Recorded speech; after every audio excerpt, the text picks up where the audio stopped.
Vamos lá. Tipos de argumentação. Dedução. Organiza o conhecimento adquirido. Raciocínio que parte de pelo menos uma proposição geral e cuja conclusão pode ser geral ou particular.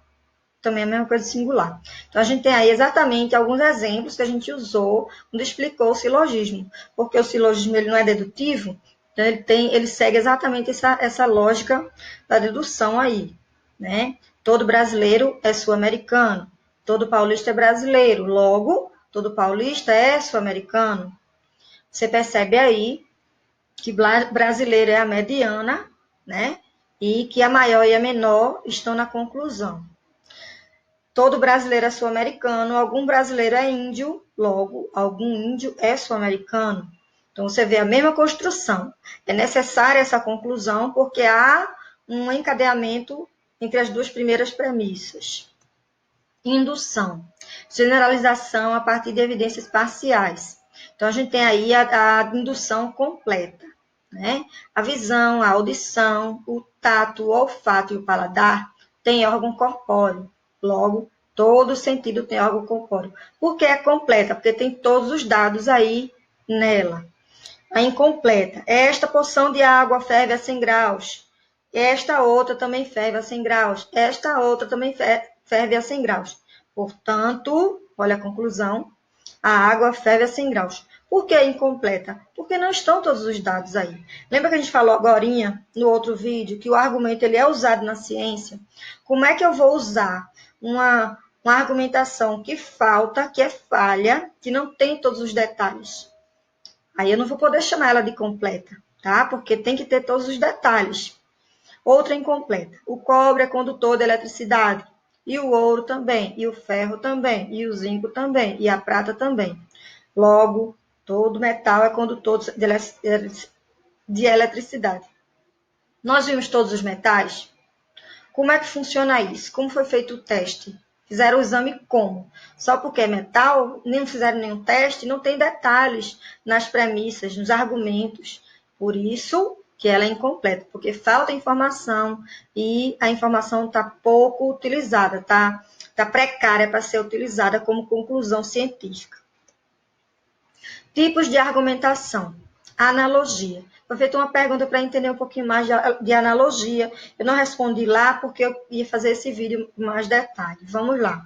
A pessoa que não ficou um pouco confusa. Uma indução imperfeita, na qual passamos de um ou alguns fatos singulares a outra enunciação singular ou particular. Então, nós temos aí. Paulo sarou de suas dores de cabeça com esse remédio. É uma situação que é singular, que aconteceu com aquela pessoa, que foi específica, que não estão todos os detalhes aí. E aí eu vou e concluo. João há de sarar de suas dores com esse mesmo remédio. Não é assim que se faz uma produção científica, uma dedução que dê uma conclusão séria, ou uma indução que também seja completa. A falta de informações aqui. E é uma comparação. A analogia vem daí, que a gente compara. Já que fulano funcionou, então o Beltrano vai funcionar também. O macaco foi curado da tuberculose com tal soro. Logo, os seres humanos serão curados da tuberculose com tal soro. Também há uma comparação aí, mas ela não é completa, rasa de detalhes. E há um uso sem a certeza prévia, porque não há todos os detalhes, não estão todos informados aí. Quem não está habituado a ler, sofre. Como um nadador iniciante. Olha aí a comparação. Como um nadador iniciante, que engole água e perde o fôlego. Então, quando o nadador está começando, ele engole água e perde o fôlego. Quando a pessoa não está acostumada a ler, que começa a ler, também começa a se afogar, né? Fica sem fôlego, não dá conta da leitura, cansa, dá sono. Olha aí a comparação. E a última, que é poética, né?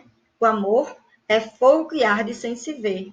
Se faz a comparação do amor com o fogo, numa frase mais simples, que está subentendida aí a construção completa em uma só frase. Você tem aí 2 verbos. Vá conversar com a professora de português. Eu, se não me engano, é no segundo ano, no terceiro ano, que vocês vão começar a discutir os tipos de frase, se ela é coordenada, se ela é subordinada. Isso não vem ao caso aqui, não. O que vem ao caso aqui é que você percebe, o amor é fogo. E na segunda frase, ele está explicando o que é esse fogo. Por que o fogo está sendo comparado ao amor? Porque o amor arde sem se ver, assim como o fogo arde. Olha aí a comparação. Daí a expressão analogia, tá? E uma curiosidade que está subentendida pelos próprios exemplos é que esse tipo de argumentação na analogia, ele é usado na ciência, na tecnologia, na arte, só que se for na ciência tem que ter um pouquinho mais de argumento aí, mais completo, mais, né, para dar um encalço melhor na construção da produção. Mas a analogia é extremamente utilizada também. Lógica simbólica ou matemática. Esse conteúdo a gente não trabalhou presencialmente. Novamente, eu vou dizer, se alguém tiver dúvida, pode falar novamente. Esse vídeo vai ser um pouquinho mais extenso para explicar um pouquinho melhor, ok? Então, eu tenho aí uma proposição, uma frase. Ela falou a respeito dela com ela. É uma frase simples e que não é clara. Por quê? Porque tem ela repetidas vezes e essa ela não é a mesma pessoa. Você percebe que a primeira ela é um X, a segunda ela é do X com Y, a conversa, e a terceira ela já é uma Z. Não é a mesma ela, ok? A lógica simbólica é a lógica que você pega o termo e substitui ele por um código, por um símbolo. Tanto o termo como um fator diferencial na proposição são substituídos. Então, eu vou colocar no exemplo depois, por exemplo, eu quero que você escolha aqui nessa proposição qual é o termo. E esse termo você vai substituir por um símbolo, por um código. E aí você vai ter os dados da lógica proposicional, os conectivos, que são esses aqui, que estão aqui abaixo, né? Que estão aqui, esses códigos aqui que eu estou colocando, como conjunção, esses símbolos aqui, né? Esse I, esse E, o ponto e esse V ao contrário. A disjunção é um V, quando a gente quer dizer as ambas, ou, né? O ou também é uma disjunção. Se você pega numa proposição a expressão ou, você já pode substituir por um desses códigos que a gente está colocando aqui. Tem também a proposição com implicação, que você vai substituir por esse ser de trás para frente, ou por essa seta. E numa proposição, numa frase normal, você vai encontrar esse se e então. Na hora do exemplo fica mais claro. A equivalência, que você pode substituir por essa seta, que vai para os dois lados. E na frase vai ter se e somente se. E a negação, que é substituída pelo tio, e que você vai perceber na frase com o nem, nenhum, não. Vamos ao exemplo. A água em Marte. Você vê aí que a proposição ela é afirmativa. E no caso do exemplo, a gente está substituindo por um conectivo, por um símbolo, por um código, que é a letra P. Se eu colocasse numa prova, num exercício, dizendo assim, você vai usar a letra que está em negrito do termo que está na proposição. O termo seria Marte. Ou, o termo seria água. E aí você colocaria a água em Marte e substitui pelo A. Como aqui eu não pedi, não botei letra em negrito, você substitui pelo P, eu substituí pelo P. Ok? Não há água em Marte? É a mesma frase com o negativo. Então, eu vou colocar o P, que eu coloquei no lugar da frase anterior, e o tio antes, porque eu estou negativando essa proposição. João tem febre e Antônio está bem de saúde. Olha o I aí. Esse I é de soma, né? As duas coisas estão acontecendo. E aí foi substituída a primeira proposição, que é João em febre, pelo P, e Antônio está bem de saúde, pelo Q. À tarde leio ou saio para andar. Você tem aí duas proposições novamente. À tarde leio. foi substituído pelo P.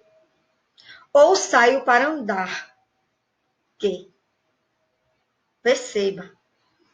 Ler e sair para andar. Você pode sair e ler. As duas estão ali. São aceitáveis juntas. Por isso o V. Está chovendo ou o tempo está seco. As duas não podem acontecer ao mesmo tempo. Ou chove ou fica seco o tempo. Por isso não é V, é W. Se João tem febre, então deve ficar em casa. Olha o se e então. Se então é a seta. João permanece em casa. E se, em casa, se e somente se, estiver com febre, o se e somente se, é a implicância das duas setinhas, tá? Que você substitui.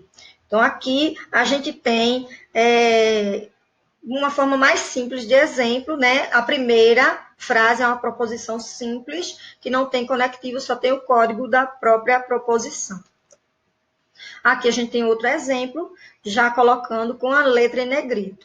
Presidente é o termo, por isso eu coloquei em negrito.